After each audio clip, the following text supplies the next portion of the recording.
आज की भागवत गीता क्लास में तो हम लोग फास्ट अटेंडेंस ले रहे हैं।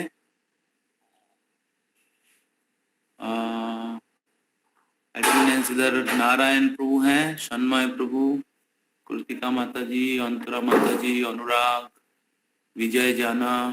हरे कृष्ण प्रभु। आप लोग अटेंडेंस हरे कृष्ण बोल के दे सकते हैं अनम्यूट करके। हरे कृष्ण प्रभु। हरे कृष्ण प्रभु जी।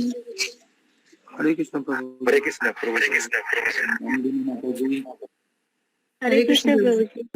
सौरभ प्रभु, सुप्रतीक प्रभु। हरे कृष्ण प्रभु। তুমি হয়তো সবাই একসাথে অ্যাটেন্ড করছে না আলাদা আলাদা?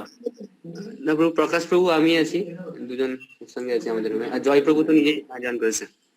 হ্যাঁ, প্রকাশ প্রভু আর আমি আছি প্রভু। ওই জয় সরকারকে ডাকো ওখানে। হ্যাঁ প্রভু, জয় প্রভু আছে এখানে। জয় আছে? হ্যাঁ জয় প্রভু আছে। ওকে, আর কেউ আছে ভয়েসে যারা? ভয়েসে তো কেউ নেই। গোবিন্দ প্রভু অফারিং করছে, সায়ন প্রভু আর সুমিত প্রভু আছে। ওকে, ওরা তো সিনিয়র ব্যাচের ছেলে। ওকে, তো তো তোমরা একসাথে থাকবে। ওকে ওকে প্রভু। তো আমাদের ক্লাস 9:15 অবধি হবে। আর যেন টাইম মতো হয়ে যায়, বাকিরা যেন সবাই 8:30 পোশাক পেয়ে। ओके ब्रो, बोले दाओ। तो आप सबको फिर से मैं स्वागत करता हूँ। जो कोऑर्डिनेटर्स हैं आप थोड़ा चेक करिए आपके ग्रुप में कौन कौन डिवोटी आए हैं नहीं आए हैं। जो कोऑर्डिनेटर हैं कृतिका माता जी, नरोत्तम प्रभु, नीतीश प्रभु, अक्षय प्रभु, सुमित प्रभु, सॉरी सायन प्रभु, सुप्रतीक प्रभु, तो गोविंद प्रभु, आप लोग देखिए आपके बैच के कौन कौन आए हैं नहीं आए हैं। ओके, तो सेकेंड अटेंडेंस 9:15, कृतिका माता ji will take screenshot and we'll put the attendance in the attendance sheet. Okay, fast attendance ले लीजिए और फिर सेकेंड अटेंडेंस। ओके प्रभु जी। आशा करते हैं आप सबके पास भागवत गीता है। स्लाइड कौन प्रेजेंट कर रहा है?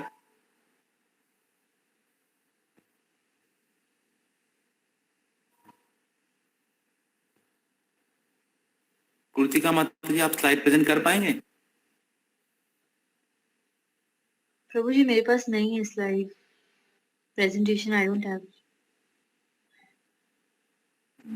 आपके पास नहीं है? अक्षयपू से बात करिए, वो आपके पास होगा तो आप प्रेजेंट कर पाएंगे? प्रभु जी एक्चुअली पैकिंग चल रही है घर पे।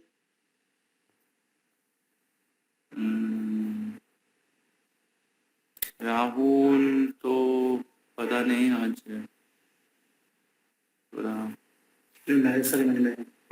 कौन राहुल को बोललाম যে এক ঘন্টা ক্লাস প্ল্যান করতে, বলছে পারবো না প্রভু, অসুবিধা হচ্ছে। कोई मैरिज सेरेमनी नहीं है। বললো বর্ধমান গিয়েছে, কলকাতা কোথাও বিয়ে হয়ে যাচ্ছে। तो बोला मेरे को, আমি যখন ফোন করছিলাম সকাল তখন তো বললাম, তারপরে আপনি যখন বলেন যে 7টা আবার ফোন করলাম তো ফোন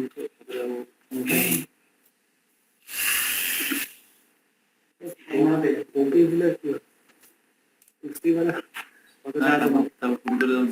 দুবার আমি ফোন করলাম, তারপর দুপুরে একবার দিকে ফোন করলাম, রিসেন্টলি এখন ফোন করলাম, তারপরে ও মেসেজ করেছিল হোয়াটসঅ্যাপে, সরি প্রভু I not able to class, I am married.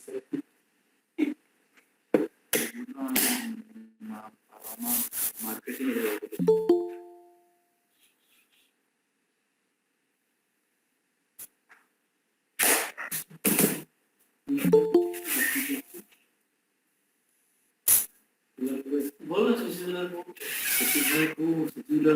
Assistant আছে তো এখানে? না অ্যাসিস্ট্যান্ট অনলাইন, আমি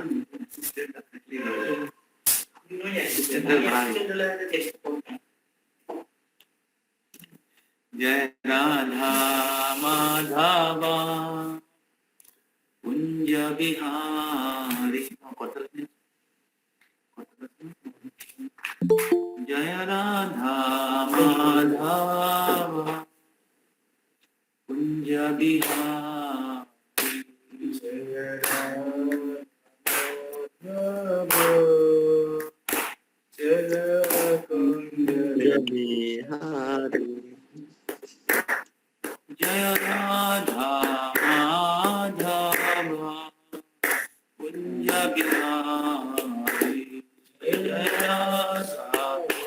माधव कुंज बिहारी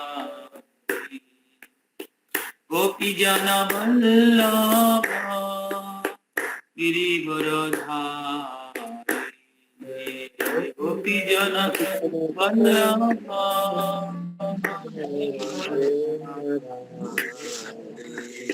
गोपी जन वल्लभ गिरिवरधारी गोपी जन वल्लभ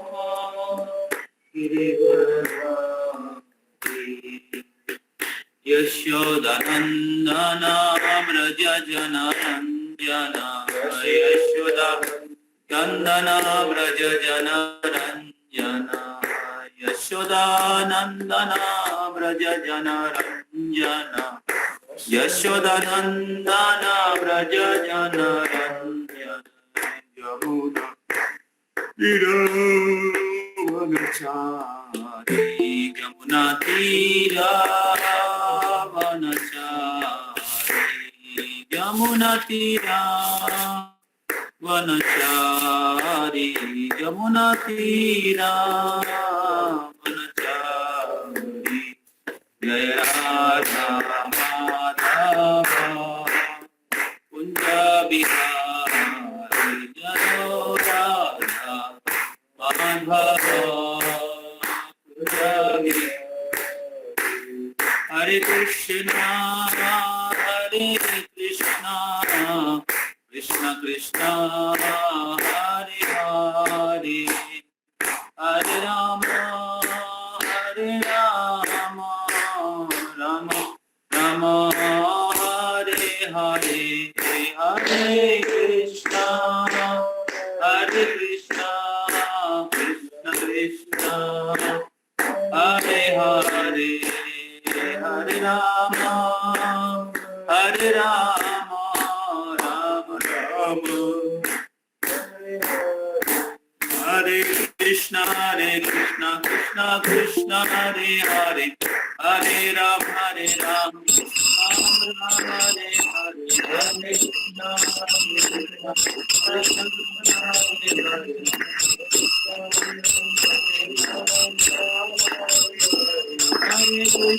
हरे कृष्ण कृष्ण हरे हरे हरे राम राम हरे हरे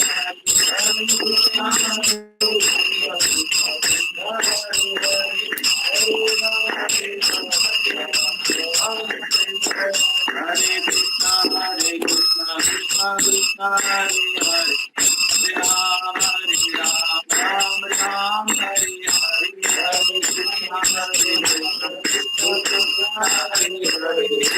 राम राम हरे हरे हरे कृष्ण हरे कृष्ण कृष्ण कृष्ण हरे हरे हरे राम राम हरे हरे हरे कृष्ण हरे राम गोविंद राधा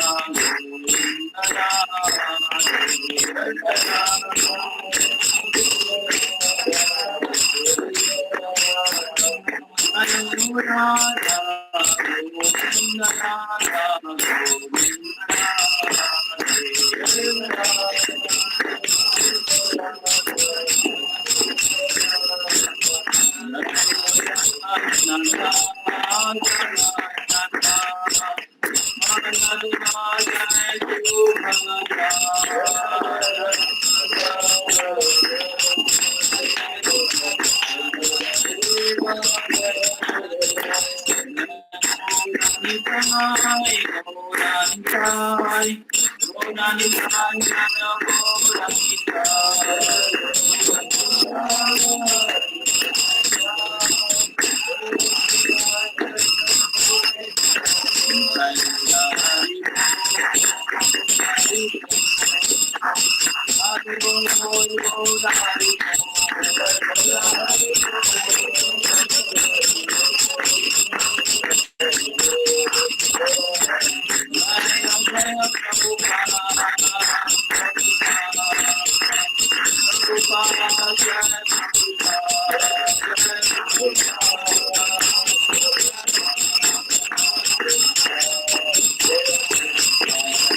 हरि हरि बोल। श्री राधा गोविंद देव महाप्रभु श्री जगन्नाथ बलदेव सुभद्रा महारानी की जगत गुरु श्री प्रभुपाद की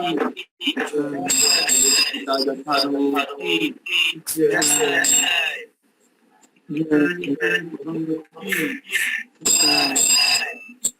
ताई हरी हरी बोल, हरी बोल।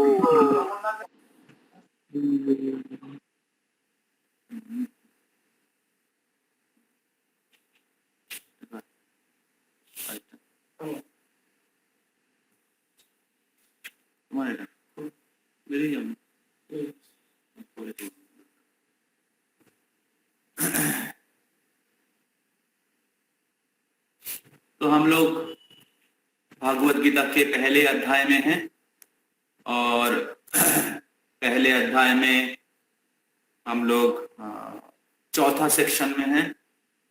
तो फर्स्ट सेक्शन में सेटिंग द सीन, जो किस प्रकार युद्ध की सैया दोनों पक्षों के सेनागण अपने अपने सज्जा में सजी हुई हैं, उसके बारे में वर्णन कर रहे हैं। कौन? संजय, धृतराष्ट्र। और फिर अगले सेक्शन जो है, अगले सेक्शन में दोनों पक्ष के महारथीगण, युधिष्ठिर महाराज, भगवान श्री कृष्ण, अर्जुन और कौरव पक्ष के लोग अपना शंख बजाते हैं और पांडव की शंख की जो ध्वनि है, दिव्य शंख, उसके बारे में बताया गया। दिव्य शंख ध्वनि, उससे कौरव के हृदय विदीर्ण हो जाते हैं और वो लोग भयभीत हो जाते हैं। और इसके द्वारा दूसरे सेक्शन में बताया गया किस प्रकार जिधर भगवान जिधर रहते हैं, धर्म उधर रहते हैं, और जिधर धर्म है उधर विजय होता है। इस प्रकार पांडव के दिव्य शंख ध्वनि उनकी विजय को घोषित कर रहा था और कौरव की जो भय है वो उनके पराजय की निशान था। इस प्रकार जब भगवान के आश्रय हम लोग लेते हैं, भगवान के साथ हम लोग रहते हैं, तब हमारे जीवन में हम लोग विजय होते हैं। और फिर उसके बाद तीसरा सेक्शन में भगवान श्री कृष्ण को अर्जुन दोनों पक्ष के बीच में रथ को जाके लेके खड़ा करने के लिए कहते हैं और कृष्ण को अर्जुन अच्युता बोल के संबोधित करते हैं। तो इस सेक्शन में बताया गया किस प्रकार भगवान अर्जुन के रथ चालक के रूप में सेवा कर रहे थे, लेकिन रथ चालक के रूप में सेवा करने के बाद भी कृष्ण की भगवत्ता में हानि नहीं पहुंचा। तो कृष्ण हमेशा के लिए भगवान है, रथ चालक के हिसाब से हो वो सूत्रधर हो या वेणुधर हो। तो अर्जुन के रथ को हाँक रहे थे रस्सी को सूत्रधर। तो सूत्रधर हो या गिरिधारी हो या वेणुधारी हो, मुरलीधारी हो, तो कृष्ण तो हर अवस्था में कृष्णस्तु भगवान स्वयं, और इसलिए इस ग्रंथ का नाम ही है भगवद गीता, भगवान की मुख निश्चित वाणी है। तो और भगवान कृष्ण के जगह में व्यासदेव जी श्री भगवान उवाच लिखते हैं। तो भगवान की भक्त वात्सल्य है कि वो अर्जुन के रथ के सारथी बने, अर्जुन को सही समय पे सहायता करने के लिए। क्योंकि अर्जुन ने युद्ध के पहले ही, अर्जुन भगवान के भक्त थे, युद्ध के पहले ही कृष्ण को चुना था, और दुर्योधन ने कृष्ण की अक्षयणी सेना को चुना था। इस प्रकार जीवन में हम लोग अगर कृष्ण को चुनेंगे, जीवन में अगर हम लोग कृष्ण को चुनेंगे, कृष्ण की सेवा को चुनेंगे, तो कृष्ण आपके जरूरत में सहायता करेंगे। अगर तो कृष्ण की चुनने का मतलब क्या है? ये अगर हम लोग कृष्ण की भक्ति करते हैं, कृष्ण को ही जीवन के परम लक्ष्य के रूप में हमारे जीवन में निर्णय लेते हैं कि कृष्ण ही हमारे जीवन की परम लक्ष्य है, और इसलिए हम लोग कृष्ण के पास जाने के लिए प्रस्तुति लेते हैं। उनके नाम जप करने के द्वारा, उनकी कथा सुनने के द्वारा, उनके प्रसाद खाने के द्वारा, 4 नियमों को पालन करने के द्वारा, सत्संग में आने के द्वारा, तो तब क्या होगा? कृष्ण आपके जरूरत में, या हमेशा कृष्ण आपको मदद करेंगे। कृष्ण कहते हैं आप अपने काम पे तो मैं अपने धाम पे। अगर आप अपने काम पे रहते हैं, आपके पास टाइम नहीं, प्रभु जी टाइम नहीं है यहाँ क्लास में आने का, प्रभु जी टाइम नहीं है, बिजनेस में बहुत बिजी हूँ मैं, ऑफिस में बहुत बिजी हूँ मैं, फैमिली का बहुत रिस्पॉन्सिबिलिटी है, प्रभु जी समय नहीं है जब करने के क्लास में आने का, तो कृष्ण आपके धाम में। फिर कृष्ण कहते हैं लेकिन आप मेरे नाम पे तो मैं अपने काम पे, मैं आपके काम पे। तो जब कोई व्यक्ति भगवान के नाम का उच्चारण करते, हरे कृष्णा कृष्णा कृष्णा हरे हरे, हरे राम राम राम हरे हरे, तब भगवान अपने सारा काम छोड़ के, द्वारकापुरी को छोड़ के, अपने 16,108 महिषियों को छोड़ के, अपने द्वारका के ऐश्वर्य को छोड़ के आ गए अर्जुन के रथ के सारथी बनने के लिए। ये भगवान के भक्त वात्सल्य है कि भगवान अर्जुन के रथ के सारथी बने। तो वो अर्जुन के रथ के सारथी बने, लेकिन भगवान की भगवत्ता में हानि नहीं पहुंचता है। इसलिए अर्जुन कृष्ण को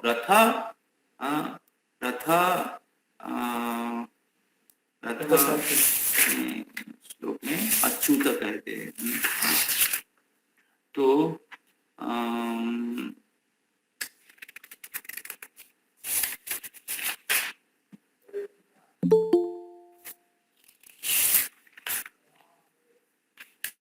20 नंबर श्लोक में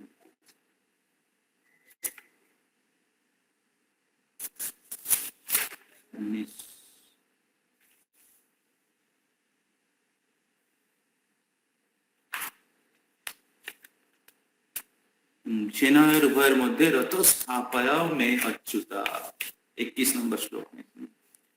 तो दोनों सेना के बीच में लेके जाके खड़ा करिए, हे अच्युता। और फिर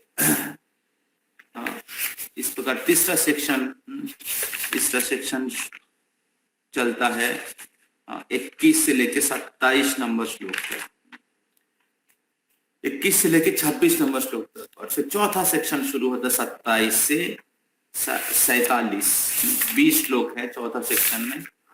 तो अभी हम लोग 37 नंबर श्लोक में है। तो चौथा सेक्शन शुरू होता है जब अर्जुन के रथ को भगवान श्री कृष्ण दोनों पक्ष के बीच में लाके खड़ा करते, तो अर्जुन भ्रमित हो जाते हैं।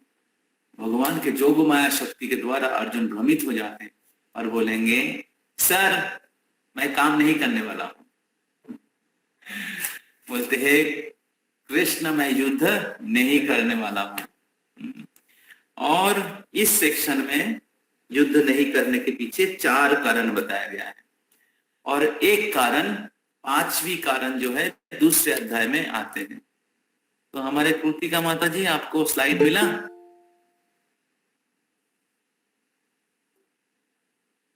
कहाँ है Kritika?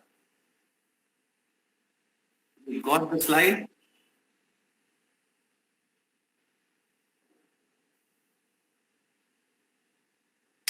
I told you to take from Akshay.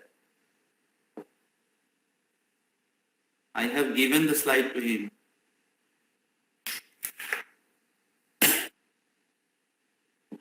Yes. Rahul के पास भी है slide. Okay so we continue. तो युद्ध नहीं करने के पीछे पहला 4 कारण है। पहला कारण है अर्जुन का करुणा। पहला कारण है कृपया परायाविष्टो, कृपया पराविष्टो विशिदन इदम अब्रवीत। तो पहला कारण है करुणा और उनके सिम्टम 27, 28, 29, 27, 28 और 29 नंबर श्लोक में अर्जुन के अंदर हर्ष, मतलब उनके रोंगटे खड़ा हो जाते हैं और उनके शरीर में बहुत गर्मी का अनुभव करते हैं। उनके शरीर कांपने लगता है, उनके हाथ से गांडीव गिरने लगता है। तो इस प्रकार जो अर्जुन के अंदर ये देहात्म बुद्धि के कारण अलग अलग प्रकार के जो भय ये सब उत्पन्न होता है। तो ये पहला कारण है। दूसरा कारण हम लोग चर्चा किए थे, कि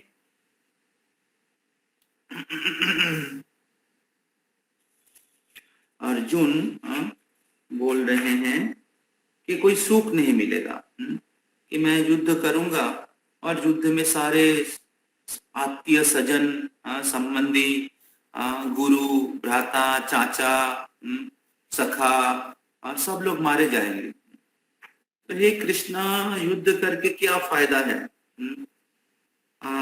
हमें तो कोई दूर दूर तक सुख का चिन्ह भी, निशान भी नहीं दिख रहा है। तो इसलिए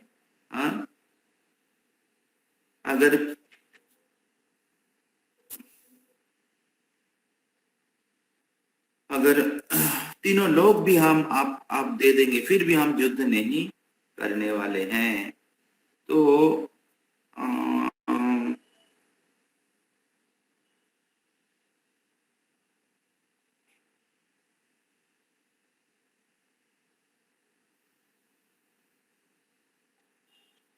इस प्रकार अर्जुन दूसरा कारण दिखाते हैं। और फिर तीसरा कारण हम लोग चर्चा किए थे पिछले श्लोक में। तीसरा कारण हम लोग चर्चा किए थे 35 नंबर श्लोक तक। तो तीसरा कारण वर्णन किया गया 36 नंबर श्लोक में। तो और उसके पहले 32, 33, 35, 32, 33, 34 और 35 नंबर श्लोक में तो अर्जुन भगवान श्री कृष्ण को कह रहे हैं कि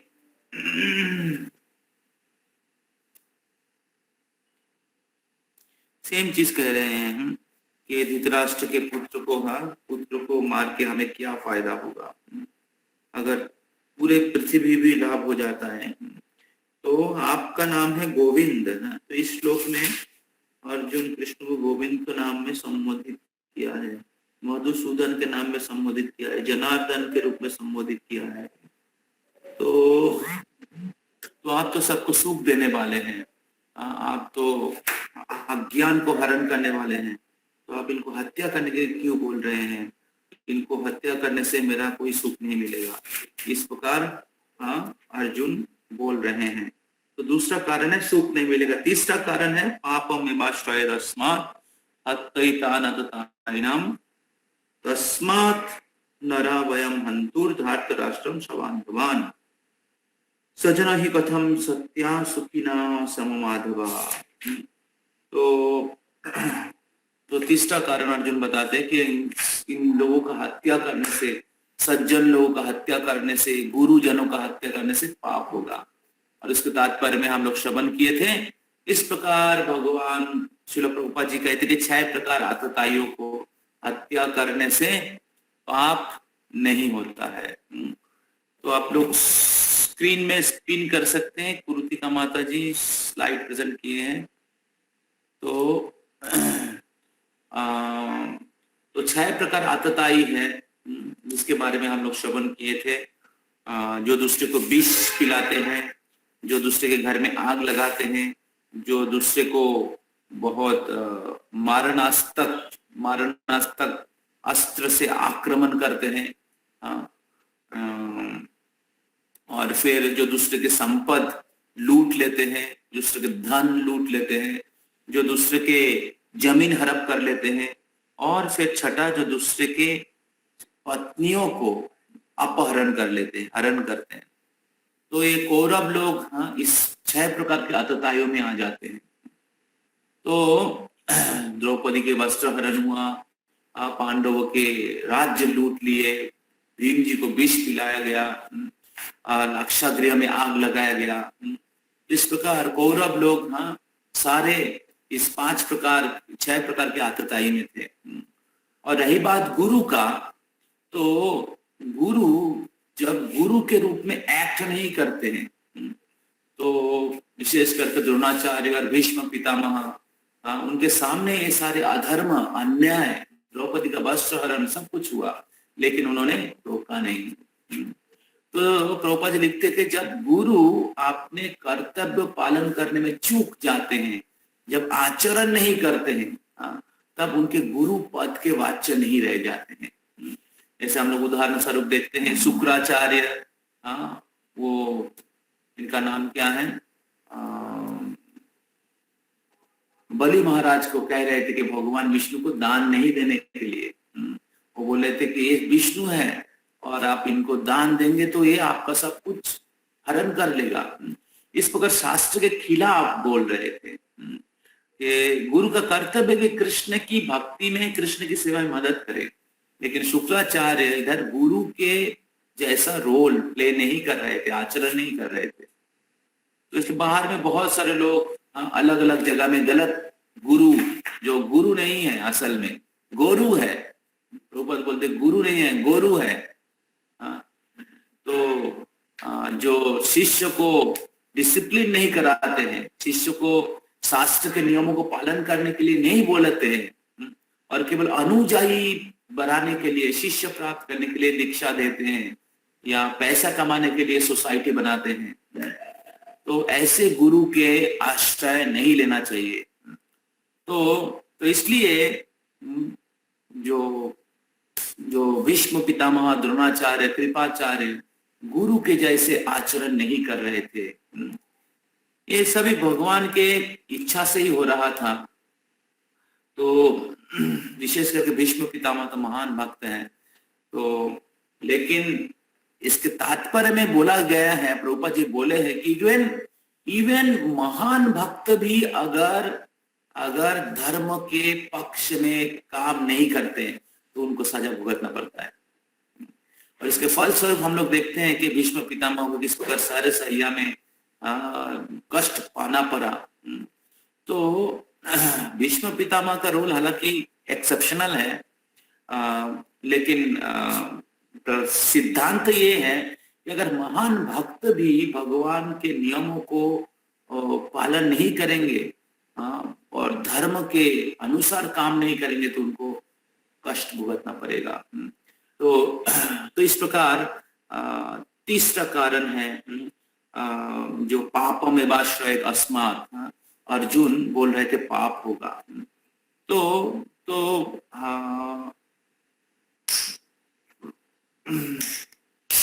इस प्रकार कृष्ण प्रभुपाद जी बताते कि 6 प्रकार की आतताइयों को हत्या करने से पाप नहीं होता है। बहुत बार लोग कृष्ण भक्ति नहीं करना चाहते हैं, लोग सोचते पाप होगा। जैसे किसी के घर में कोई अगर गुजर जाते हैं तो बोलते अभी मंदिर नहीं आ सकते, अभी नहीं छू सकते, पाप होगा।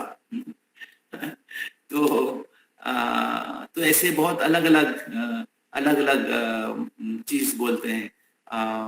अगर उनको वॉइस में आने के लिए बोला जाता है या मंदिर आने के लिए बोला जाता है, सत्संग में आने के लिए बोला जाता है, तो बोलते नहीं मम्मी पापा को पता चल जाएगा, उनको झूठ नहीं बोल सकते हैं। तो कृष्ण भक्ति में आगे बढ़ने के लिए अगर झूठ बोलना पड़े, हालांकि झूठ बोलना हमारे उद्देश्य नहीं है, हमारे सेंस ग्रेटिफिकेशन के लिए झूठ नहीं बोलना चाहिए, लेकिन कृष्ण कॉन्शियसनेस में आगे बढ़ने के लिए अगर झूठ बोलना पड़े तो वो पाप नहीं होगा। क्योंकि माता पिता का कर्तव्य है या गुरुजनों का कर्तव्य है कि उनके अनुयायियों को कृष्ण के तरफ, कृष्ण की आश्रय लेने में मदद करे। अगर वो रोल वो प्ले नहीं करते हैं तो वो गुरु का पद के लायक नहीं है, वो माता पिता का पद के लायक नहीं है। तो इसलिए सारे अथॉरिटीज जो है, माता पिता हो या गुरुजन हो या सन्यासी हो या ब्राह्मण हो या क्षत्रिय हो या किसी परिवार के कर्ता हो, उनका कर्तव्य है कि कृष्ण हाईएस्ट अथॉरिटी है और उनके आश्रय लेने में मदद करे, उनके आश्रय लेने के लिए सहायता करे। अगर वो नहीं करते हो तो वो उस पद के लायक नहीं है। तो बहुत बार स्टूडेंट लोग क्योंकि वो खुद भक्ति नहीं करना चाहते हैं और वो एक्सक्यूज देते, नहीं मम्मी को पता चल जाएगा, नहीं मैं झूठ नहीं बोल सकता। हालांकि कितने सारे जगह में झूठ बोल के इधर उधर चले जाते हैं, पाप लगेगा, ये क्या सही है। गर्लफ्रेंड के साथ जाना हो, मूवी देखना हो, पैसा चोरी करना हो, पॉकेट से सब कुछ कर लेते हैं, और भक्ति के समय नहीं कर सकते। तो इधर अर्जुन अजूहात दे रहे थे कि पाप होगा। तो हालांकि अर्जुन तो ऐसे हम लोग के जैसे पापी नहीं थे, अर्जुन तो महान व्यक्ति थे और धर्म के सारे नियमों को पालन करते थे। तो अर्जुन का कंसर्न था कि पाप होगा, लेकिन शास्त्र बहुत क्लियर बोलते हैं कि अगर हम लोग कृष्ण की निर्देश, कृष्ण की शरणागत होते हैं, शास्त्रों के नियमों को पालन करते, तो हमें पाप नहीं होता है। दूसरे ओर भगवान बोलेंगे, इसका खंडन करेंगे, आप पढ़ेंगे, 2nd चैप्टर में पढ़ेंगे, भगवान बोलेंगे अगर तुम नहीं करोगे तो पाप होगा। भगवान बोलेंगे तुम क्षत्रिय हो और अगर क्षत्रिय के हिसाब से, अगर क्षत्रिय का कर्तव्य है कि जो अधर्म के पक्ष में है उनको सजा देना। अगर तुम नहीं करोगे तुमको पाप होगा। अगर तुम युद्ध नहीं करोगे और उनका हत्या नहीं करोगे तब तुमको पाप होगा। तो इसलिए भागवत गीता एक ट्रांसेंडेंटल सब्जेक्ट मैटर है। तो इस प्रकार तीसरे श्लोक जो है, तीसरा कारण जो है 37 to 38 नंबर श्लोक में अर्जुन बोलते हैं पाप होगा। अभी हम लोग चौथा कारण के लिए जाएंगे। तो चौथा कारण जो है, तीसरा कारण 36 में है, चौथा कारण 37 से चालू होता है। 37 से चालू होता है। तो 37 टू 47, ठीक है। इसमें चौथा कारण वर्णन किया गया है। तो 37 वर्ष, यद्यपेते न पश्यन्ति लोभोपहत चेतसा कुलक्षयो कृतं दोषं मित्रद्रोहे च पातकं कथं न ज्ञेयम् अस्माभिः पापादन्निवर्तितुं कुलक्षयो कृतं दोषं प्रपश्यद्भिः जनार्दन। अनुवाद मेरे पास बंगाली बुक है तो बंगाली में पढ़ रहा हूँ। हे जनार्दन, যদিও এরা রাজ্য লাভে অভিভূত হয়ে কুলক্ষয় জনিত দোষ এবং মিত্রদ্রোহ নিমিত্ত পাপ লক্ষ্য করছে না, কিন্তু আমরা কুলক্ষয় জনিত দোষ লক্ষ্য করেও এই पाप कर्मे কেন प्रवृत्त হব। तो ये तीसरा कारण भी, मतलब ये श्लोक भी पाप से रिलेटेड है, पाप से रिलेटेड है। तो अर्जुन कह रहे हैं कि उनको तो दोष दिखाई नहीं दे रहा है, क्योंकि वो राज्य के लोभ में लोलुप है, राज्य प्राप्त करने के लोभ में लोलुप है। तो इसलिए ये युद्ध होने से क्या बोलते, कुल की विनाश होगी, कुल की विनाश होगी और सारे पूर्वज लोग मरे जाएंगे। और आगे अर्जुन और भी चीज बोलेंगे। तो मैं तो उनके जैसा राज्य के भोग में लोलुप नहीं हूं, तो मैं क्यों उनके जैसा गलती करूंगा। देखिए अर्जुन के जो जुक्ति था वो कमजोर जुक्ति नहीं था, बहुत सेंसेबल रीजन था, लो क्लास रीजन नहीं दे रहे थे। तो अर्जुन राज्य भोग के लिए लोलुप नहीं था। तो अर्जुन बोल रहे कि वो तो राज्य भोग करने लोभी थे, तो मैं तो राज्य नहीं भोगना चाहता हूं, तो मैं क्यों उनके जैसा गलती करूंगा, मैं क्यों उनके जैसा राज्य भोग करने के लिए ऐसे पाप कर्म में प्रवृत्त होऊंगा। हे कृष्ण, आप तो जनार्दन हैं, आप तो जनार्दन हैं, आपको तो सबके हृदय में बैठ के सबके मंगल चाहते हैं, आप क्यों ऐसे अमंगल करने के लिए हमें बोल रहे हैं, ऐसे अर्जुन बोल रहे हैं इसमें। तो कुलक्षय दोषं प्रपश्यद्भिः जनार्दनः। तो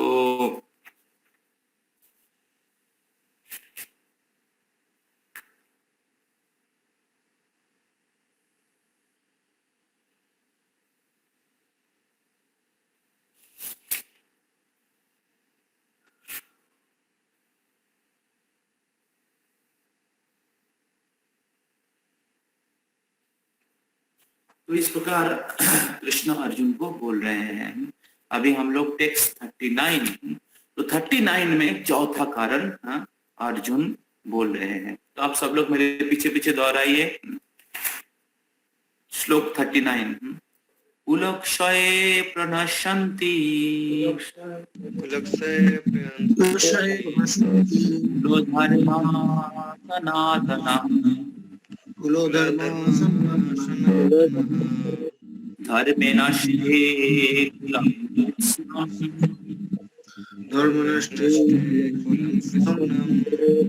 अधर्माभवति सः।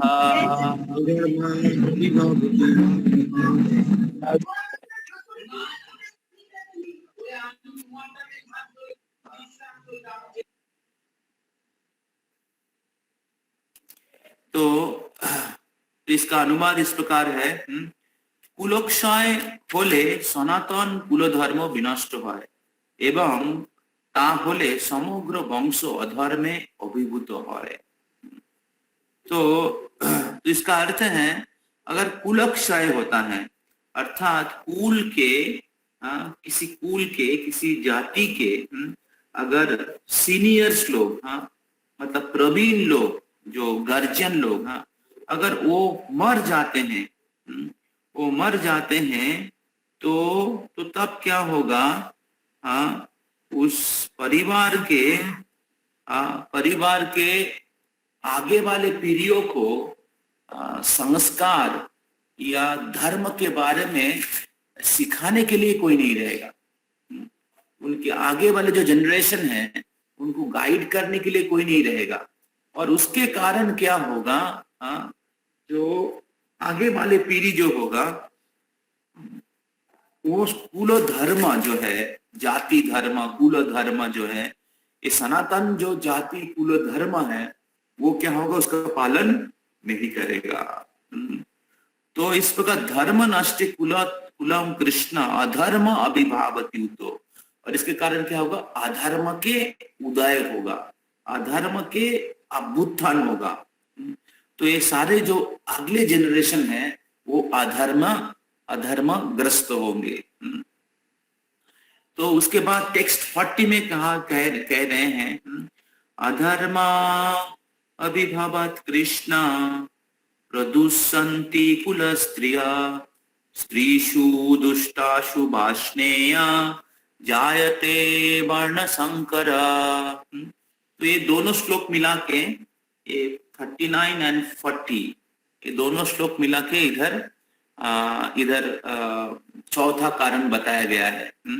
ये जो स्लाइड आप लोग देख रहे हैं, तो इस स्लाइड में है प्रदुषन्ति कुल स्त्रिया एंड वर्ण संकरा। तो किस प्रकार सीक्वेंस बता रहे हैं? तो अगर आगे वाले पीढ़ी को, आगे वाले, आशा करते आप लोग सुन रहे हैं, तो आगे वाले पीढ़ी को अगर धर्म के बारे में ज्ञान देने के लिए कोई नहीं रहेगा, और जो न्यू जनरेशन जो है, युवा पीढ़ी, स्त्री पुरुष दोनों ही,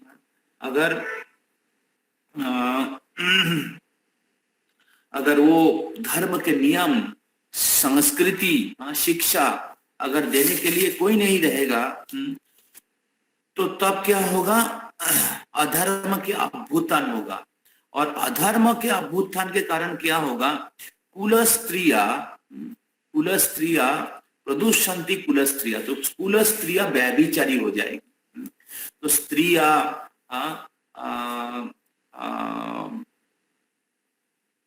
क्या बोलते हैं, इंद्रिय भोग में या अवैध संबंध में लिप्त हो जाएंगे। तो आजकल हम लोग देख रहे हैं, आज के जमाने में किस प्रकार स्त्रियों को पूरे समाज में नग्न किया जा रहा है। तो विशेष करके मूवीज, बॉलीवुड, हॉलीवुड, टॉलीवुड, हर जगह में स्त्रियों को किस प्रकार नग्न किया गया है पूरे समाज में। और स्त्रियां इसको वुमेन फ्रीडम के हिसाब से सोच रही है, लेकिन एक्चुअली स्त्रियों को एक्सप्लॉइट किया गया है। जो business class of people, rich people, political leaders, अपने इंद्रियों भोग के लिए स्त्रियों को क्या बोलते हैं, एक्सप्लॉइट कर रहे हैं। तो जितने भी फैशंस होता है, एडवर्टाइजमेंट्स होता है, मॉडलिंग होता है, तो इस सारे चीजों में स्त्रियों को नंगा किया गया है। तो और हर जगह में स्त्रियां क्या बोलते हैं, कुल स्त्रियां प्रदुषन्ति कुल स्त्रियां। तो स्त्रियों की जो पवित्रता, स्त्रियों की जो चेस्टिटी, इसका विनाश हो रहा है। और स्त्रियां अपने पति के बाहर दूसरे पुरुषों का संग कर रहे हैं। तो और इसके कारण क्या हो रहा है? जायते वर्ण संकर। और इसके कारण क्या हो रहा है ना? वर्ण संकर, अर्थात अनवांटेड प्रोजनी, स्त्रीषु दृष्टासु प्राश्नेय जायते वर्ण संकर। और स्त्रियां असत चरित्र, दुष्चरित्र बन जा रही है। और इसके कारण क्या हो रहा है? जायते वर्ण संकर। अनक्वालिफाइड जो सन है, पुत्र कन्या का उत्पन्न हो रहा है, जो आसुरी गुण संपन्न है, जो वर्णाश्रम धर्म अर्थात शास्त्र के विधि विधानों को पालन करने के लिए वो उत्सुक नहीं है, ऐसे आसुरिक संतान का उत्पादन हो रहा है। जब स्त्री और पुरुष स्त्री को क्या बोलते बटर के साथ स्त्री को अग्नि के साथ तुलना किया गया है और पुरुष को मक्खन के साथ तुलना किया गया है। तो जब वो दोनों आपस में एक साथ आते तो क्या होता है, पिघल जाता है। पुरुष मक्खन जो है पिघल जाता है। तो उसी प्रकार जब पुरुष स्त्री के संस्पर्श में आते हैं तो धर्म के नियमों को, धर्म के जो रेस्ट्रिक्शन है उस नियमों को तोड़ के जब वो आपस में नजदीक आते हैं तो क्या होता है, उनके अंदर काम वासना प्रकट हो जाता है। और इसके कारण क्या होता है, स्त्री पुरुष में अबाध रिलेशनशिप होता है। पाश्चात्य देश में कोई मैरिज सिस्टम नहीं है। तो एक स्त्रियां बहुत पुरुष के साथ संग कर रहे हैं और बहुत स्त्रियां बहुत पुरुषों के साथ संग कर रही है। और इस प्रकार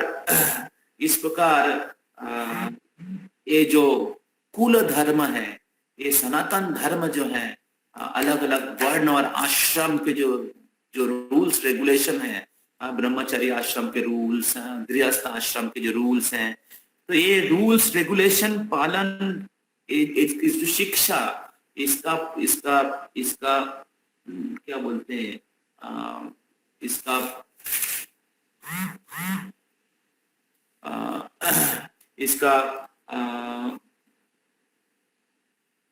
आगे नहीं जाने के कारण आज के समाज में हम लोग देख रहे हैं, कलयुग में हम लोग देख रहे हैं कि किस प्रकार स्त्रियां व्यभिचारी बन जा रही है, पुरुष लंपट बन जा रहे हैं, पुरुष लोग अवैध संबंध कर रही है और स्त्रियां अपने पवित्रता का रक्षा नहीं कर रहे हैं। तो शास्त्र में बताया गया है कि पुरुषों को पहला 25 साल ब्रह्मचर्य का पालन करना चाहिए, गुरुकुल में रह के, और फिर गुरु के आदेश के अनुसार उनके आश्रम को चुनना चाहिए। गृहस्थ आश्रम या ब्रह्मचारी आश्रम आगे कंटिन्यू करे तो उसको चुनना चाहिए। तो पहला 25 साल गुरु के गाइडेंस में सेंस कंट्रोल प्रैक्टिस करना चाहिए और इस प्रकार ये रियलाइज करे मैं शरीर नहीं हूं, आत्मा हूं। जब कोई व्यक्ति ब्रह्मचर्य का पालन नहीं करेगा, धर्म का नियमों का पालन नहीं करेगा, शरीर के स्तर से आत्मा के स्तर में आ नहीं पाएगा। वो ये रियलाइज नहीं कर पाएगा कि मैं शरीर नहीं हूं, आत्मा हूं, जन्म मृत्यु के चक्र में भटक रहा हूं। आज के जमाने में माता पिता या एजुकेशन सिस्टम में ये स्पिरिचुअल नॉलेज नहीं दिया जाता है और इसलिए आज के जमाने में जितने भी एजुकेटेड बच्चे लोग हैं, लड़के लड़की लोग हैं, वो सोचते जीवन का लक्ष्य है earn money and enjoy self gratification. और उसके कारण क्या हो रहा है, लोग इंद्रिय भोग करने के लिए दिन रात मेहनत कर रहे हैं और स्ट्रगल फॉर एग्जिस्टेंस जो है, कंपटीशन 1000 गुना बढ़ गया है और लोग पापमय जीवन जी रहे हैं और नरक की ओर अग्रसर हो रहे हैं। दूसरी ओर स्त्रियों के बारे में बोला गया है शास्त्र में। प्रभुपाद जी तात्पर्य पहले अध्याय के तात्पर्य पढ़ेंगे तो आपको दिखाई देगा। इसी श्लोक में, शायद इसी श्लोक के तात्पर्य में प्रभुपाद जी कहाँ है, स्त्रियों को बचपन में पिता के गाइडेंस में और विवाह के बाद पति के गाइडेंस में, क्वालिफाइड हस्बैंड के गाइडेंस में, और फिर बुढ़ापा में पति चले जाने के बाद क्वालिफाइड मैच्योर चिल्ड्रन के गाइडेंस में रहना चाहिए। तो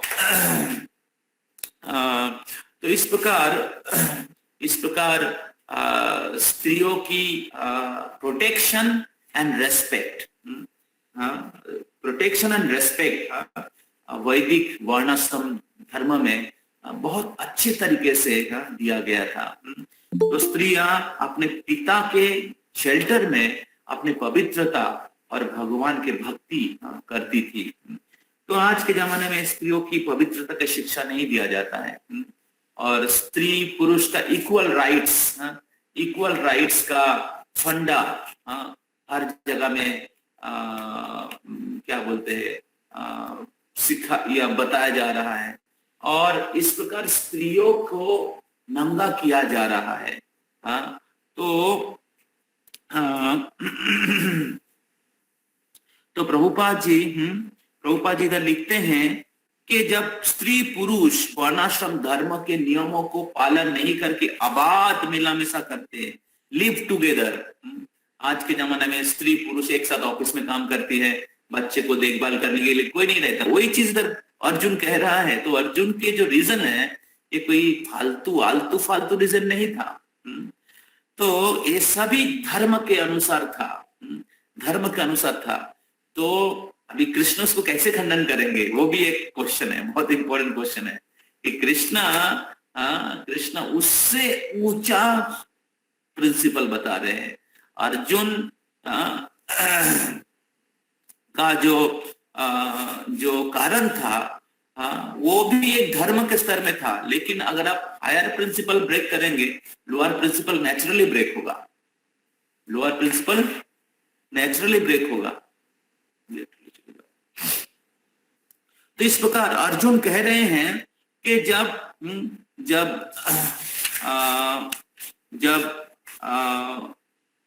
अधर्म का कुलोक्षय होगा तो फिर क्या होगा? ये जो सनातन धर्म जो है, जाति धर्म, कुल धर्म, वर्णाश्रम धर्म का ट्रांसपेरेंसी नहीं होगा और फिर आगे वाले जो जनरेशन है वो क्या होगा? वो धर्म का पालन नहीं करेगा और उसके कारण क्या होगा? स्त्रियां व्यभिचारी बन जाएगी। और फिर क्या होगा? स्त्रियां कलुषित हो जाएगी, प्रदूषंति कुल स्त्रियां पॉल्यूटेड हो जाएगी और उसके कारण क्या होगा? जायते वर्ण संकरा। और उसके कारण क्या होगा? त्रिशूद्र वर्ण संकर होगा। और उसके कारण क्या होगा? वर्ण संकर के कारण क्या होगा? देखिए इधर नीचे स्लाइड में दिया हुआ है, आशा कर रहे हैं आप लोग सुन रहे हैं। यस, हरे कृष्ण। तो उसके कारण क्या होगा ना? टेक्स्ट 41 में कहा गया है, शंकरो नरकाविबो कुलज्ञानान् कुलस्य पतन्ति पितरिहेषां लुप्तो पिंडोदको क्रिया। तो ये श्लोक जो है 41 नंबर श्लोक, लास्ट स्लाइड मतलब लास्ट में जो बॉक्स के अंदर लिखा गया है उसके अंदर बताया गया है। तो उसके कारण क्या होगा ना? शंकरो नरकाविबो। तो वर्ण संकर के कारण क्या होगा? वर्ण संकर उत्पादन বৃদ্ধি হলে কুল এবং কুলঘাতকেরা নরগ্রামী হয়।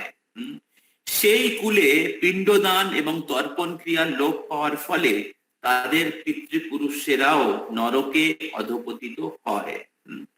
তো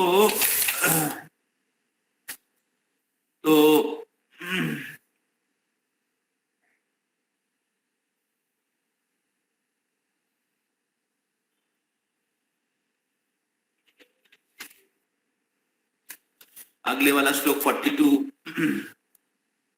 दोषरेतेर कुलज्ञानं वर्ण संकर कारके उत्सदन्ते जाति धर्म कुलो धर्मश्च शाश्वता। যারা বংশের ঐতিহ্য নষ্ট করে এবং তার ফলে অবাঞ্ছিত সন্তানাদি সৃষ্টি করে, তাদের কুকর্মজনিত দোষের ফলে সর্বপ্রকার জাতীয় উন্নয়ন প্রকল্প এবং বংশের কল্যাণ ধর্ম উৎসন্নে যায়। তো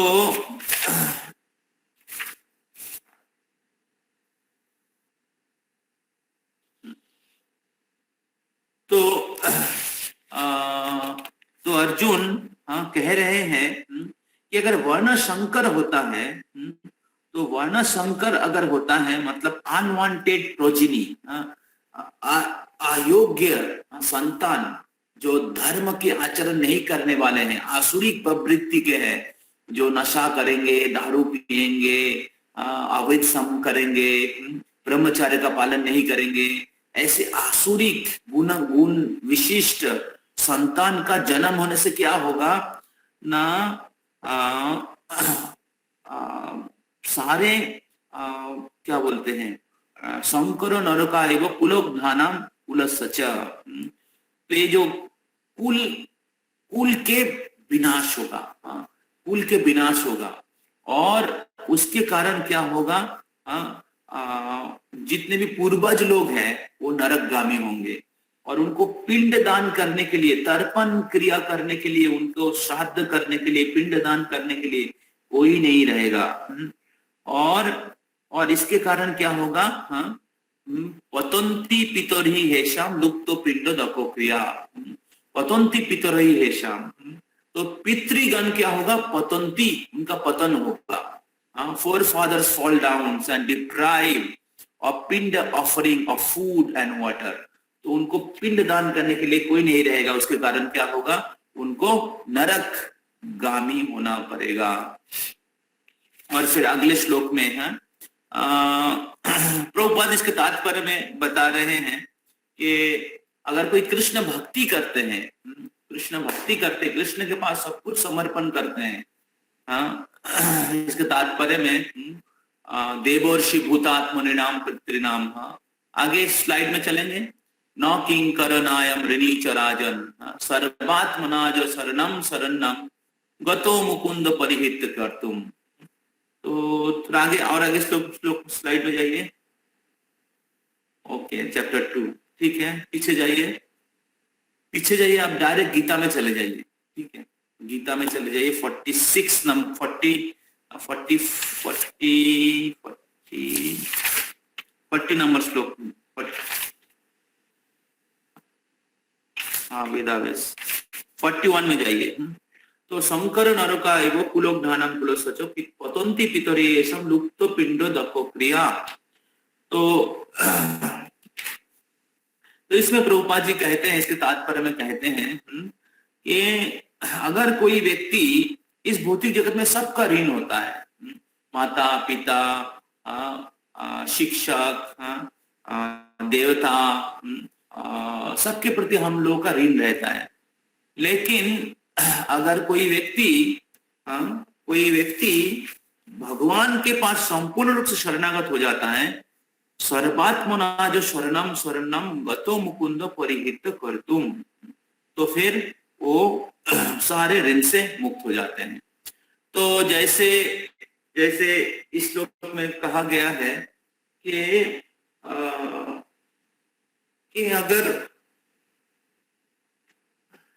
अगर हमारे अगले जनरेशन अगर अधर्म का पालन करते हैं, क्योंकि वर्ण संकर के कारण अधर्म का पालन करते हैं और आपका पिंड दान नहीं करते हैं, लेकिन अगर आप भगवान के शरणागत हो जाएंगे, अगर आप भगवान के भक्त बन जाएंगे, तो आप भगवान के धाम चले जाएंगे, आपको पिंड दान की अपेक्षा नहीं करना पड़ेगा।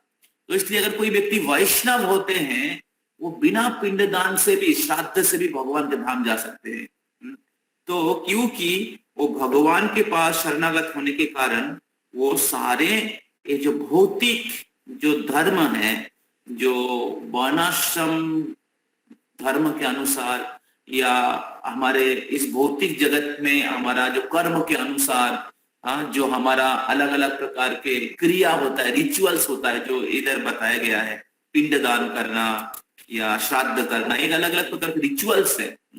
लेकिन अगर आप भगवान के शरणागत नहीं होंगे तो आपको हायर डेस्टिनेशन मिलेगा, आपके कर्म का प्रायश्चित तो होगा, लेकिन आपको मुक्ति प्राप्त नहीं होगा। लेकिन अगर आप भगवान के शरणागत हो जाएंगे तो ये बिना पिंड दान से भी, बिना श्राद्ध से भी आप भगवान के धाम जा सकते हैं। तो इसलिए भक्तों का कोई चिंता नहीं है। अगर आप भक्ति करते हैं, अगर आप भगवान के पास संपूर्ण शरणागत होते, प्रभुपाद बोलते हैं 16 माला का जप करेंगे, 4 नियम का पालन करेंगे, इसी जीवन में आपको भगवान के धाम लेके जाऊंगा। तो इसलिए भक्ति सबसे शक्तिशाली है, सबसे श्रेष्ठ है। भगवान के पास शरणागत, वही गीता के मूल उद्देश्य है। सर्वधर्मान परित्याज्य मामेकम शरणम व्रज, सारे भौतिक धर्म का परित्याग करके मेरा शरणागत हो जाओ। और भगवान को शरणागत होने की पद्धति है भगवान के प्रतिनिधि जो श्री गुरुदेव उनके पास शरणागत होना। तो अर्जुन के लिए कृष्ण, अर्जुन के लिए कृष्ण भगवान भी है और उनके गुरु भी है। तो इसलिए अर्जुन के लिए कृष्ण की आदर्शों के पास शरणागत होना ही धर्म के सर्वोत्तम सिद्धि था, सर्वोत्तम कार्य था। तो लेकिन अर्जुन भगवान का निर्देश पालन नहीं करना चाह रहा था। तो हम लोगों के लिए भगवान के प्रतिनिधि श्री गुरुदेव के आदेशों के अनुसार हमें कार्य करना ही कृष्ण के प्रति शरणागति है। तो जब हम लोग गुरु के आदेशों का पालन करते, गुरुदेव हमें कहते हैं कि 16 माला का जप करो, 4 नियमों का पालन करो और कृष्ण को केंद्र करके सब कुछ करो, कृष्ण के संतुष्टि के लिए सब कुछ करो, अपने सब कुछ कृष्ण की सेवा में नियुक्त करो, तो वो हमारा जीवन के सर्वोत्तम सिद्धि है। अगर हम लोग सदगुरु से दीक्षित होके अगर हम लोग इसको हम लोग संपादन करते हैं तो हमें बाकी सारे रिचुअल का अनुष्ठान करना क्या बोलते हैं मैंडेटरी नहीं रहेगा, कंपल्सरी नहीं रहेगा। उसके बिना भी आप भगवान के धाम में जा सकते हैं। तो इधर अर्जुन कृष्ण को कह रहे हैं कि अगर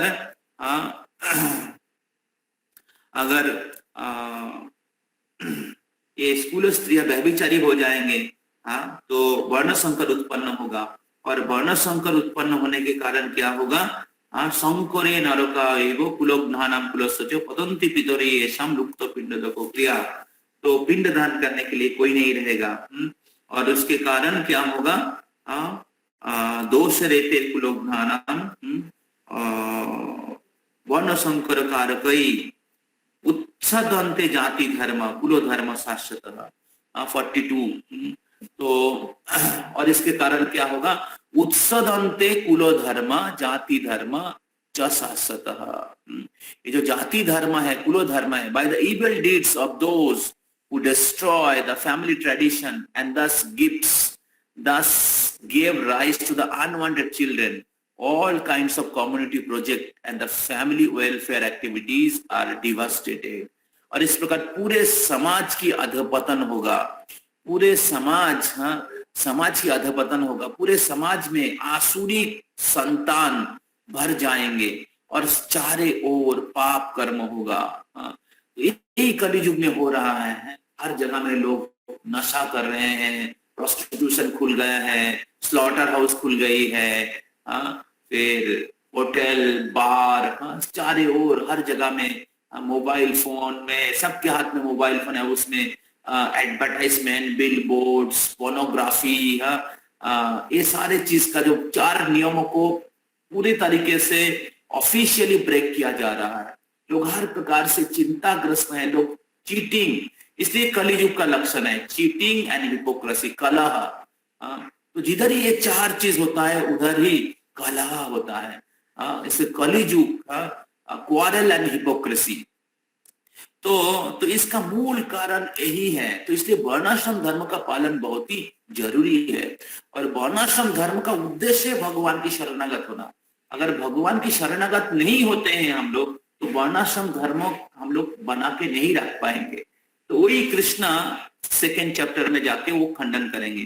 तो इस प्रकार अर्जुन बोल रहे मैं युद्ध नहीं करना चाहता हूँ, क्योंकि युद्ध करेंगे तो सीनियर सिटीजनशिप लोग मारे जाएंगे, और फिर सनातन धर्म की शिक्षा आगे वाले पीढ़ी को नहीं मिलेगा, और उसके कारण अधर्म का अभ्युत्थान होगा, और अधर्म का अभ्युत्थान होने से क्या होगा, कुल स्त्रियां व्यभिचारी बन जाएगी, और कुल स्त्रियां व्यभिचारी बन जाएंगे तो क्या होगा, वर्ण संकर होगा, और वर्ण संकर होने से क्या होगा ना, पूर्वजों को पिंडदान करने के लिए कोई नहीं रहेगा, और पूर्वजों को पिंडदान करने के लिए अगर कोई नहीं रहेगा तो वो लोग नरकगामी होंगे। और इस प्रकार जाति धर्म कुलो धर्म, जो शाश्वत जाति धर्म कुलो धर्म है, उसका विनाश होगा, और सर्वत्र आसुरिक राज्य जो है, कृष्ण विहीन राज्य, भगवत विहीन राज्य फैल गया है। और पूरे समाज का अधपतन होगा। तो ये चौथा कारण अर्जुन बता रहे हैं। तो अगले वीक में हम लोग 43 से चालू करेंगे, 43, 44, 45, 46, 47 और फिर हम लोग फर्स्ट चैप्टर से के साथ सेकंड चैप्टर का क्या कनेक्शन है, फर्स्ट चैप्टर के साथ सेकंड चैप्टर का क्या कनेक्शन है उसको हम लोग सुनेंगे और फिर हम लोग सेकंड चैप्टर का शुरू करेंगे। हरे कृष्णा कृष्णा कृष्णा हरे हरे, हरे राम हरे राम राम हरे प्रभुपाद यथारूप की। तो हम लोग अगले सैटरडे हम लोग नेटवर्क ऑफ इंस्ट्रक्शन का सेकेंड वर्स हम लोग कंप्लीट किए हैं और अगले सैटरडे को हम लोग थर्ड वर्स शुरू करेंगे। तो आप सभी से रिक्वेस्ट है, आप लोग फर्स्ट एंड सेकेंड वर्स पढ़िए और जो गीता में हम लोग जो भागवत गीता का फर्स्ट चैप्टर पढ़ रहे हैं उसको अच्छे से पढ़िए, नोट डाउन करिए, क्योंकि आप खुद पढ़ेंगे तो ऐसे समझ नहीं पाएंगे। तो श्रील प्रभुपाद जी की कृपा से इस्कॉन में भक्ति शास्त्री कोर्स में हम लोगों को इस प्रकार सिखाया गया था, पढ़ाया गया था, समझाया गया था और उसी स्टैंडर्ड में मैं आप सबको गीता का जो व्याख्या है उसका चर्चा हम लोग मैं करने की प्रयास कर रहा हूँ श्रील प्रभुपाद जी के किताबों के अनुसार और जो मैं श्रवण किया हूँ पूर्वातन आचार्य के या भक्तों के मुंह से। तो इसलिए आप सभी लोग अच्छे से इसको जो हम लोग चर्चा कर रहे हैं उसको आप कृपया पढ़िए। तो इसलिए जो भगवत गीता का जो क्लास अटेंड कर रहे हैं तो आपका होमवर्क हमेशा के लिए होमवर्क जो है फर्स्ट चैप्टर इसको पढ़िए, ठीक है, तात्पर्य के साथ पढ़िए। तो अभी हम लोग 43 नंबर श्लोक तक किए हैं, 42 नंबर श्लोक तक किए हैं, 43 से चालू होगा। तो 42 नंबर श्लोक तक आप लोग श्लोक अनुवाद के साथ पढ़िए और उपदेशामृत का जो क्लास है तो उपदेशामृत का क्लास अगले शनिवार को 3 नंबर श्लोक बहुत इंपॉर्टेंट है। भक्ति के अनुकूल चीज क्या है, भक्ति में कैसे प्रगति कर सकते हैं, स्टेडी डिवोटी कैसे बन सकते हैं, तो वो बताया गया है 3 नंबर श्लोक में। तो बहुत ही महत्वपूर्ण है, मिस मत करिए। तो और आप सभी से रिक्वेस्ट है, आप लोग आपका हर वीक का क्लास अटेंड करिए और हमारे जो ग्रुप्स हैं, अलग अलग जो व्हाट्सएप ग्रुप हैं, आप उसमें आपका साधना रिपोर्ट भेजिए, आपका जप संख्या डेली पूरा करिए। 16 माला कर रहे हैं जो भक्त लोग, 16 माला अच्छे से करिए, प्रभुपाद जी की बुक रीडिंग करिए, 4 नियमों का पालन करिए, क्लासेस में आइए। और जो लोग 16 माला नहीं कर रहे हैं आपसे रिक्वेस्ट है आप लोग 16 माला करने की प्रयास करिए। आपका material life spiritual life balance रखिए, भक्तों का संग को अच्छे से लीजिए। और हमारे प्रतिवर्धनम फेस्टिवल होगा 1 मई को, तो वॉइस में होगा और उसमें हम लोग बहुत कुछ इंपॉर्टेंट ट्रेनिंग देंगे, ठीक है। तो उसमें बहुत सारे ग्रुप वर्क होगा, बहुत सारे एक्टिविटीज रहेगा, स्पेशल प्रसाद रहेगा, डांसिंग कीर्तन रहेगा। हम लोग प्रयास करेंगे इधर कुछ गेम्स रखेंगे, नहीं तो कुछ ड्रामा होगा। तो इस प्रकार उसका जो रजिस्ट्रेशन फॉर्म हम लोग बना रहे हैं, तो अगले वीक में हम लोग प्रयास करेंगे आप सबको भेजने का। तो आप लोग रजिस्ट्रेशन करिएगा जरूर और इसको मिस मत करिएगा। ओके, हरे कृष्णा, श्रील प्रभुपाद की जय। किसी का प्रश्न है? एक प्रश्न, किसी का कोई इम्पोर्टेंट प्रश्न आज जो हम लोग चर्चा की है? प्रभु जी, मेरा एक दंडवत प्रणाम, एक प्रश्न है मेरा। हाँ प्रभु जी, दंडवत प्रणाम। हाँ, धन्यवाद, प्रणाम। ये जो चौथा क्वेश्चन आप जो बता रहे थे, इसका कारण, मेन कारण जो गुरु परंपरा मिस होने से हो गया क्या? ये क्योंकि ये वर्णाश्रम फॉलो करना ही बंद हो गया। Is it because of the गुरु परंपरा has discontinued in between the time of Arjun? चौथा कारण अर्जुन चौथा कारण के रूप में बता रहे थे कि अगर युद्ध होगा तो ये जितने भी सीनियर सिटीजन हैं, जितने भी प्रवीण लोग हैं, वो मर जाएंगे। और अगर प्रवीण लोग मर जाएंगे तो क्या होगा, ये जो वर्णाश्रम धर्म है, ये जाति धर्म है, ये सनातन धर्म के जो ट्रेडिशंस हैं, तो स्त्रियों का कर्तव्य, पुरुषों का कर्तव्य है, तो इसको सिखाने के लिए कोई नहीं रहेगा। और आगे वाले पीढ़ी जो है ये अधार्मिक हो जाएंगे। और उसके कारण क्या होगा, कुल स्त्रियां व्यभिचारी हो जाएगी, और कुल स्त्रियां व्यभिचारी हो जाएगी तो वर्ण संकर होगा, अबाध मिला मिशा करेंगे, कुल स्त्रियां कलुषित हो जाएगी, और उसके कारण अनवांटेड प्रोजेनी जो है वर्ण संकर होगा। और वर्ण संकर के कारण क्या होगा, पूर्वज लोग जो है वो उनको पिंड देने के लिए कोई नहीं रहेगा, और इस प्रकार पूरे जाति धर्म कुल धर्म का विनाश होगा। तो ये अर्जुन बोल रहे युद्ध नहीं करने के पीछे चौथा कारण अर्जुन बोल रहे कि इसलिए मैं युद्ध नहीं करना चाहता हूं, अगर युद्ध करूंगा तो ऐसा होगा। ठीक है, तो कृष्ण भगवान उसको खंडन करेंगे चौथा सेकंड चैप्टर में उसको खंडन करेंगे। तो हम लोग जब सेकंड चैप्टर आएंगे तो अर्जुन के जितने भी कारण हैं, 5 कारण, वो सेकंड चैप्टर में हम लोग चर्चा करेंगे। कृष्ण उसका उत्तर दिए हैं सेकंड चैप्टर में। ठीक है,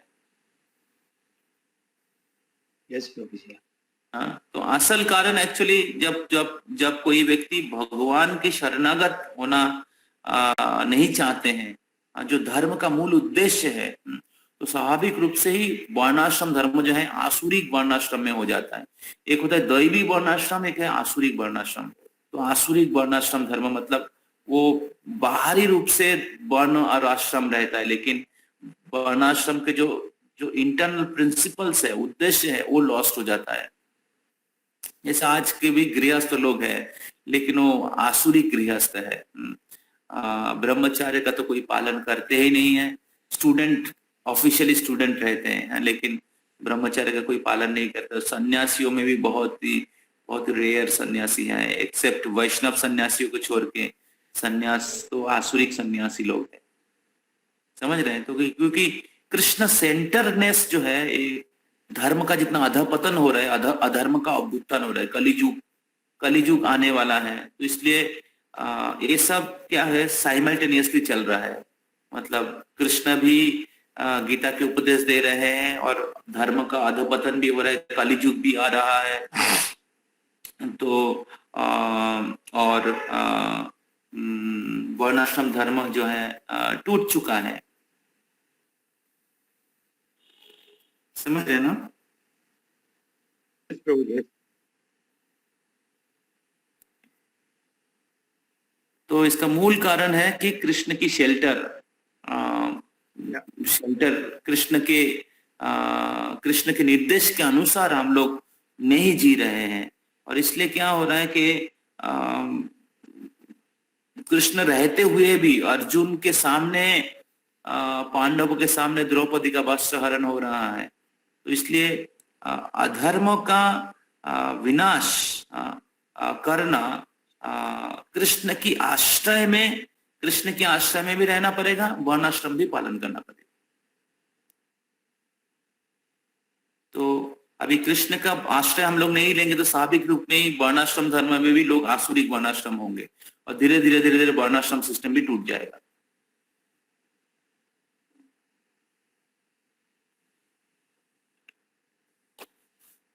ओके, तो आशा करते सब लोगों को समझ में आ रहा है। Any other question?